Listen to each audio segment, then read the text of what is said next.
பாத்துக்க போறது இல்ல, ஒரு அம்மா பக்கத்துல இருந்து நீ பாத்துக்க போறது இல்ல. நான் டாக்டரை பாத்துட்டேன், எனக்கு ஒரு மாத்திரை குத்துட்டாரு, நாங்க பாத்துக்கிறோம். எனக்கு கவலைப்பட தேவையில்லை, நீங்க கிளம்புங்க. உங்களுக்கு வேலை இருக்கும், நீங்க போய் அவங்க பார்க்க வேண்டியதை பாத்துக்கோங்க. என்ன பாத்துக்க திரும்ப டாக்டர் இருக்காரு, நான் அவர்கிட்ட பாத்துக்கிறேன், நீ கிளம்பி போயிடுன்ட்டு. புரியுதா? நீங்க இருக்க தேவையில்ல, கிளம்பி போயிடு. போய் மத்த பேஷண்ட் தான் முக்கியம், போய் அவங்க பாரு. என் பொண்ணு டாக்டர் படிக்க வைக்காம இருந்தா கூட அவ சாதாரணமாவது என்ன பாத்துருப்பா போல. அதான் டாக்டர் படிச்சு நீ என்னைய பாத்துக்கல பத்தியா, தயவு செஞ்சு போயிட்டு என்ன வெறும் பேசாத. அதுக்கப்புறம் அம்மா வந்து பேசிடாரு, அவ்வளவுதான் சொல்லிட்டேன்.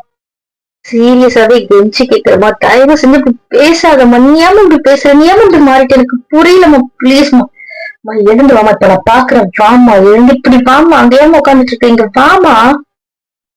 எனக்கு யாரும் பார்க்க தேவையில்லை, கிளம்பலான்னுட்ட.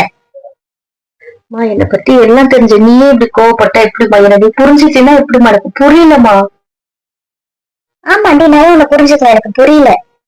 எனக்கு உடம்பு சரியில்லை, என் பொண்ணுக்கு போன் பண்றேன். அதுக்கு என் பொண்ணு போன் வச்சிருக்காளா? இல்ல. அவ ஃப்ரெண்டுன்னு ஒருத்தி நம்பரை கொடுப்பா, அவளுக்கு போடுவேன், அவ எடுப்பாளா? எடுக்க மாட்டா. சரி, அவளுக்கு மெசேஜ் பண்ற, அந்த மெசேஜ் அவ பார்த்தாளா? தெரியாது. ரிப்ளை பண்ணாளா? இல்ல. வீட்டுல யாருமே இல்லம்மா, உங்க அப்பா கூட இல்லன்னு வச்சுக்கோ.